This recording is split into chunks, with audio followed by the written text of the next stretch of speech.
Vaccini entro la prossima settimana conclusi i richiami, poi l'avvio delle nuove immunizzazioni. Il ritardo di Pfizer compensato da altre regioni. Zaia ribadisce sostenere le aziende locali che potrebbero produrre il vaccino. Il Veneto resta arancione. Mattinata di proteste per chiedere la riapertura delle scuole. A Marghera un gruppo di genitori a Mestre decine di studenti.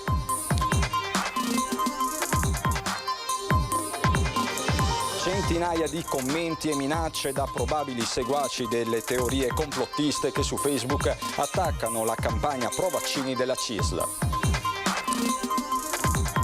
Arrivano i 60 milioni per importanti interventi di riqualificazione a Venezia, l'annuncio del senatore veneziano del PD Andrea Ferrazzi.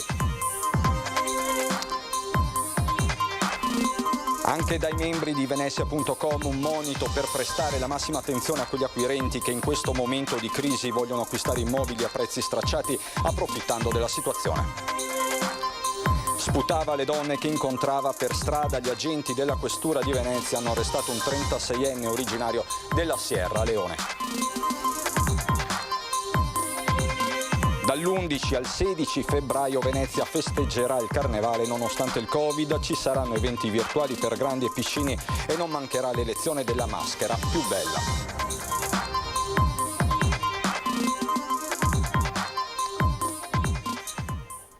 Bentrovati, buonasera telespettatrici e telespettatori di Antenna 3. In apertura l'annuncio appena confermato da fonti interne della regione del Veneto: il Veneto resta arancione. Così ha deciso proprio in questi minuti il CTS, il Comitato Tecnico Scientifico, che è riunito ormai dalle 14:30 di oggi. Quindi, lo ripetiamo, il Veneto rimane arancione, lo ha appena confermato la regione del Veneto, e questo a ridosso anche di un'altra classificazione che vede il Veneto come regione a rischio moderato. Ovviamente nei prossimi minuti, nelle prossime edizioni, entreremo nel dettaglio di questa decisione del CTS. Intanto i numeri del contagio: oggi siamo a quota 504 nuovi casi di contagio nel Veneto. Se guardiamo alle 24 ore parliamo di 1100 casi, 85 i decessi, quindi l'epidemia conferma la frenata dei contagi, anche se le morti restano comunque elevate. La provincia con il maggior numero di decessi è Venezia, con 24. I nuovi casi nel veneziano nelle 24 ore sono stati 204, 129 nella giornata di oggi. E in questo contesto si muove il governatore del Veneto Luca Zaia, che è tornato sul tema cruciale di questi giorni, quello dei vaccini. La campagna vaccinale anti-Covid in Veneto non si è mai fermata, ma adesso è pronta a spingere di nuovo il piede sull'acceleratore se le dosi promesse arriveranno nei tempi previsti. A scandire la tabella di marcia il presidente Zaia. Abbiamo confermate le forniture che sapete per la prossima settimana, dopodiché sembra che dalla settimana successiva si riprenda in quota con le forniture. La prossima settimana noi abbiamo vaccini per, stando a quello che ci viene detto, per continuare a fare le seconde dosi, e a fine settimana, inizio dell'altra, riprenderemo le prime dosi. L'Europa intanto guarda ad altri possibili vaccini, da quello cinese al russo, ed è stato proprio il Presidente a chiedere in una riunione come l'Italia intenda muoversi in questo senso. Siccome a me risulta che il vaccino cinese abbia avviato la pratica per l'EMA, e probabilmente lo farà anche il vaccino russo, lo Sputnik, ho chiesto formalmente se c'è qualche riserva rispetto a questi vaccini e nessuno mi ha detto di no. E a proposito di vaccini e della possibilità di una produzione locale, il governatore del Veneto spiega: se ci sono aziende, e ci sono in Veneto, che hanno interlocuzioni, e diciamo c'è anche chi ci ha contattato per produrre vaccini, ecco, queste aziende hanno assolutamente, trovano le porte aperte qui da noi. Mentre in alcuni paesi europei il virus continua a correre, in Italia, spiega Zaia, il trend è di decrescita, e a sostegno di questo il monitoraggio dell'Istituto Superiore di Sanità parla di un R con T dopo 5 settimane sotto la soglia dell'1. Per i numeri che abbiamo avuto probabilmente qui da noi è passata, se non è passata c'è passata un'ondata che comunque non ci aspettavamo. E a proposito di numeri, in Veneto continuano ad arrivare segnali che fanno ben sperare, ad iniziare dall'incidenza dei positivi. La nostra incidenza è passata da 480 positivi ogni 100.000 abitanti a settimana a 178. Dati che spingono all'ottimismo anche sul fronte ospedaliero. Sono 700 i posti letto in meno che si registrano oggi rispetto alla punta massima toccata. Da alcuni giorni, ha spiegato Zaia, è partita un'opera che in gergo sanitario si definisce di pulizia. Si stanno rendendo pulite da Covid parecchie strutture, quindi adesso magari c'è anche qualche movimentazione in più di pazienti Covid perché si vanno a concentrare su poche strutture. E nel giorno in cui il CTS si dovrà pronunciare sulla nuova geografia di rischio del paese, Zaia dice: abbiamo dati da fascia gialla. Accetteremo quello che verrà indicato dai tecnici. E proprio mentre i giornalisti chiedono anticipazioni sulla fascia che toccherà il Veneto. Guardate, se mi lasciate fare, ho visto che il ministro Speranza mi sta chiamando. Risponda.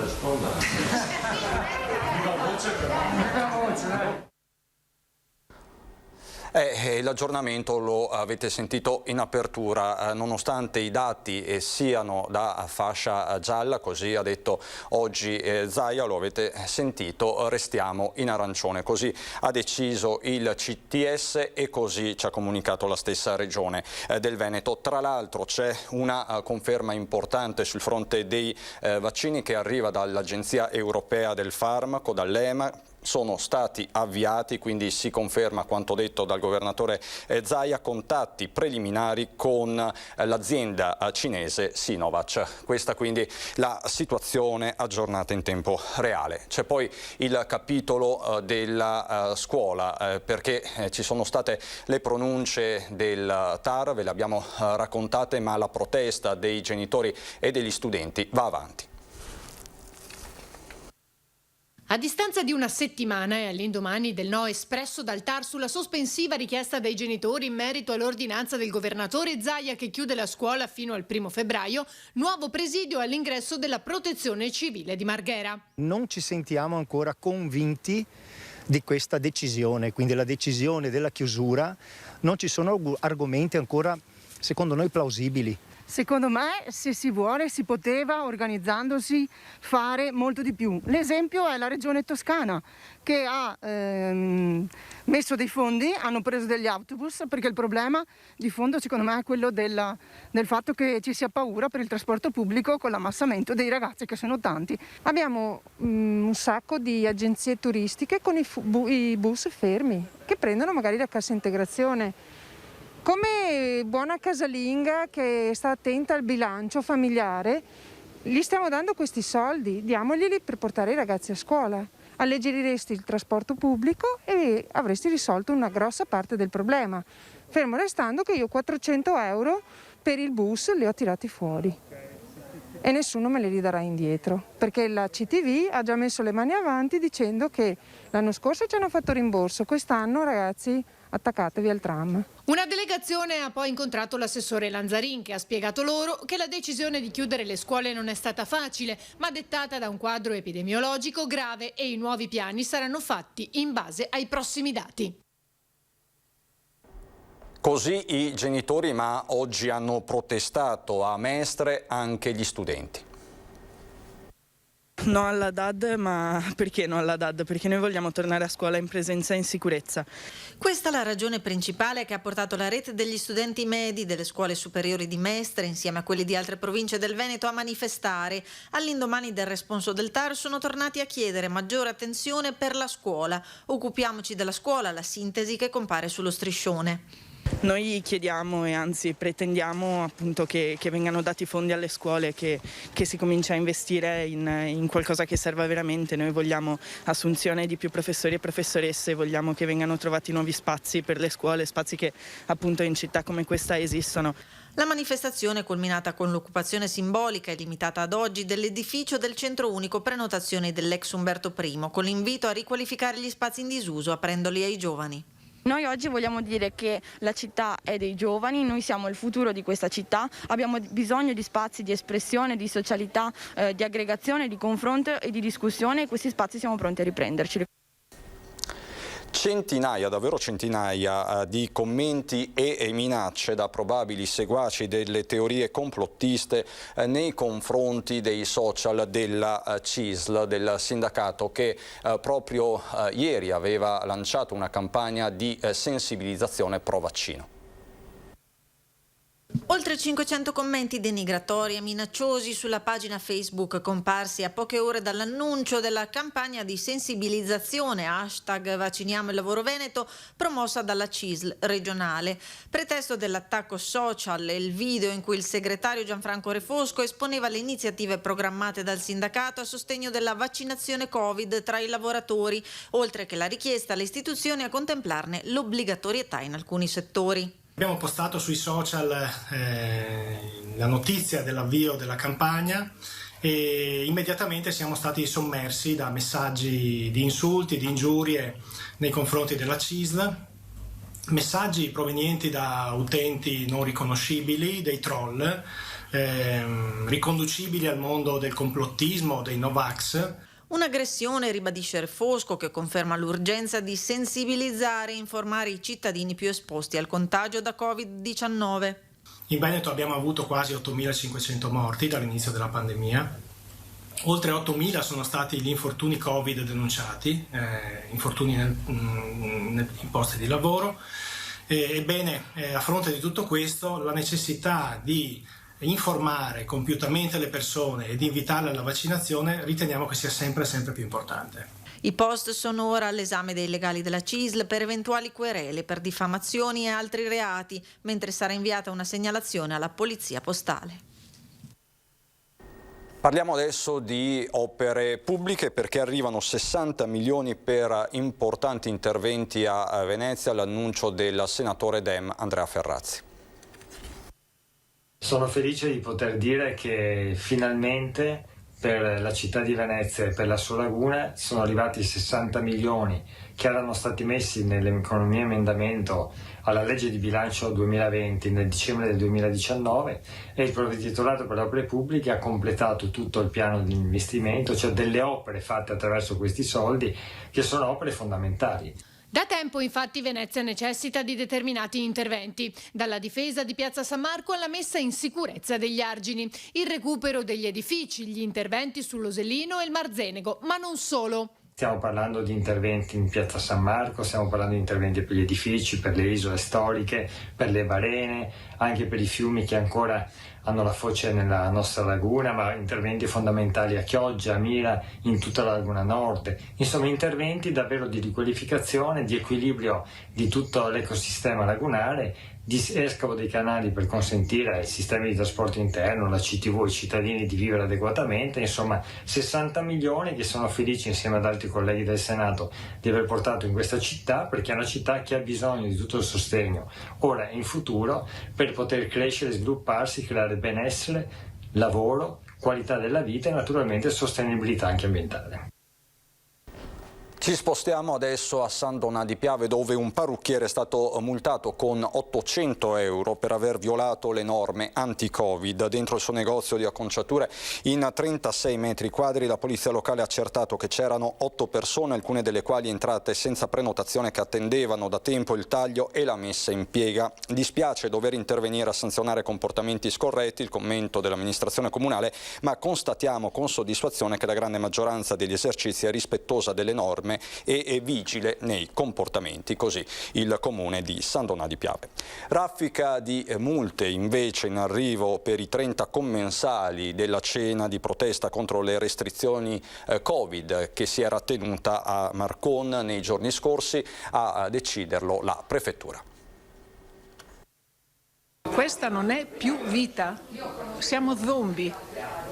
Io preferisco morire che vivere così. Sono un ristoratore e vengo da Chioggia, provincia di Venezia.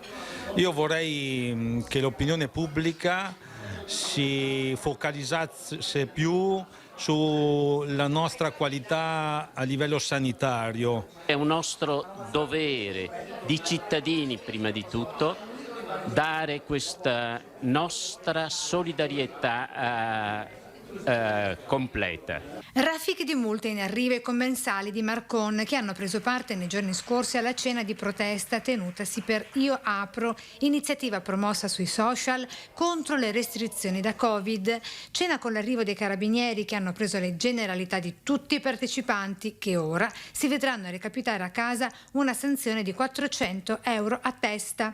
È da dire anche che le modalità di svolgimento però hanno portato ovviamente a una sanzione secondo le indicazioni della prefettura. A quanto risulta dai nostri verbali sono una trentina i partecipanti che hanno manifestato ad ogni modo pacificamente, ma a cui è stata commissionato cibo e bevande.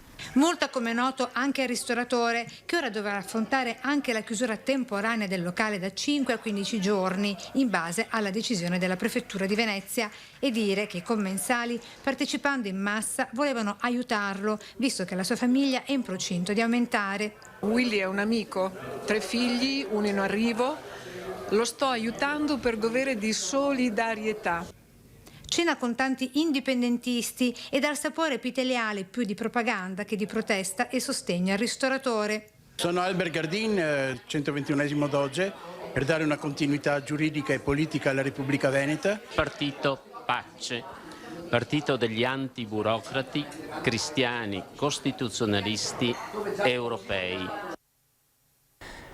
È stato arrestato oggi dalla Questura di Venezia un 36enne originario della Sierra Leone, il cosiddetto sputatore seriale, responsabile di svariati reati commessi principalmente a Mestre tra lo scorso giugno e agosto, tra cui resistenza pubblica ufficiale, lesioni personali aggravate, percosse e furti. Il 36enne era noto per sputare in viso alle donne che incrociava per strada, comportamento che si commenta da solo e aggravato dai tempi di emergenza e di Covid. Ancora cronaca subito dopo la pubblicità.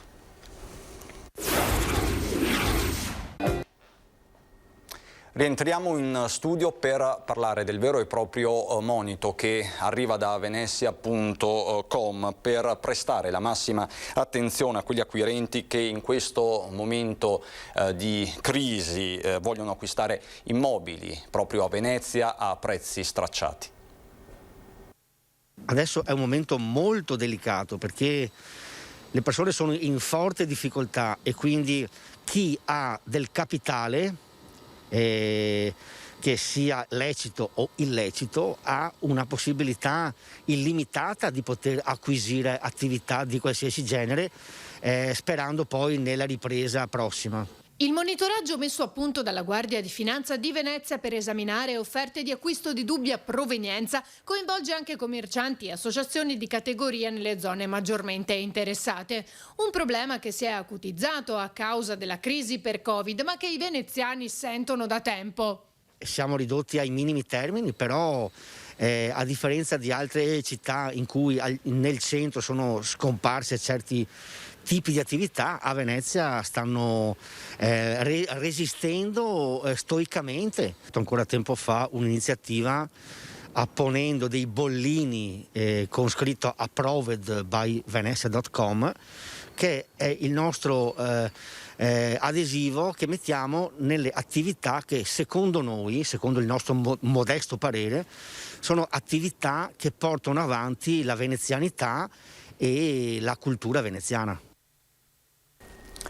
Adesso una curiosa notizia di cronaca che riguarda un ragazzo 18enne marocchino che è stato trovato in possesso di un vero e proprio equipaggiamento da spia per superare l'esame di guida. Lo vedete dalle immagini. La motorizzazione civile di Mestre ha chiesto l'intervento della polizia perché il candidato alla prova di teoria sembrava in contatto con altre persone e infatti i poliziotti lo hanno trovato con l'auricolare Bluetooth, con una minuscola videocamera collegata al giubbotto e un modem necessario per le comunicazioni con i suoi 2 suggeritori che dall'esterno gli rifornivano le risposte esatte, denunciato con i 2 complici per tentata truffa aggravata ai danni dello Stato.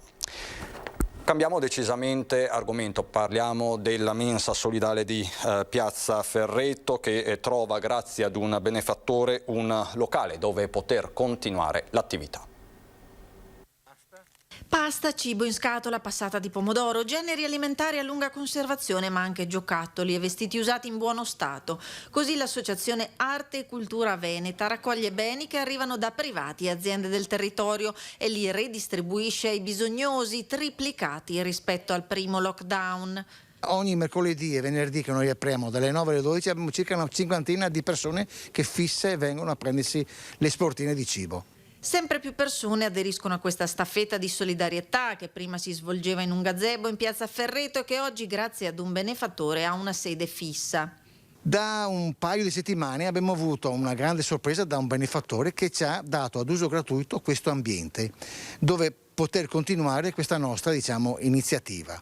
L'appello è quello a partecipare e donare. Che diano un contributo, perché anche fare una spesa minima di 5 euro, però quello fa la differenza, perché ci sono veramente persone che hanno veramente bisogno. Venezia non rinuncia al suo carnevale. Nel rispetto di tutte le norme di sicurezza saranno garantiti divertimento, improvvisazione, travestimenti, musica, tutto trasmesso in streaming da Venezia Palazzo Cavendramin, sede del Casino. L'appuntamento sarà interamente in digitale il 6 e 7 febbraio e dall'11 al 16 febbraio 2021 in diretta sui canali social del Carnevale a partire dalle 17. Tutti potranno essere protagonisti grazie alle stanze virtuali, eventi digitali a iscrizione in diretta dalle sale del Casino dedicati ai bambini, teenager e senior con il concorso della maschera più bella con interviste e intrattenimento.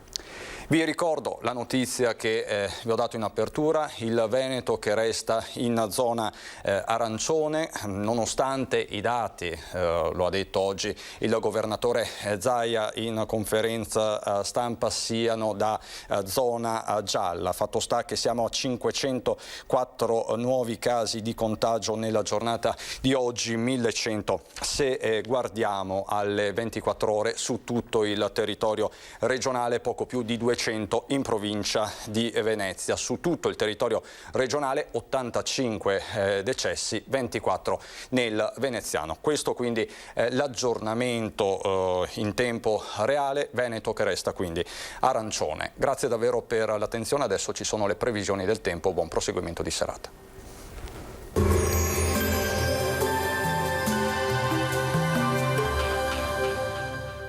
Bentrovati al meteo. Torna a spingersi verso il nostro territorio la vasta circolazione ciclonica d'aria fredda. Tra i suoi effetti spiccano una locale instabilità e frequenti fasi nuvolose. Vediamo insieme il dettaglio di sabato 23 gennaio. Sul Veneto al mattino cielo molto nuvoloso con frequenti precipitazioni un po' dappertutto, localmente saranno anche forti. A partire dal pomeriggio la perturbazione si farà via via meno intensa, potremo notare un miglioramento del tempo con momenti più asciutti e anche con ampie schiarite soleggiate, fenomeni in esaurimento entro sera. Temperature per ora sostanzialmente stazionarie, minime tra lo 0 e i 4 gradi, valori massimi compresi invece tra i 4 e i 10 gradi all'incirca. Ci spostiamo ora sul Friuli Venezia Giulia, dove lo scenario sarà un po' diverso. Qui avremo un cielo coperto sin dal mattino con piogge estese per tutto il giorno. Anche in questo caso migliorerà nella notte. Temperature minime tra 3 e 6 gradi, massime sugli 8-11 gradi all'incirca.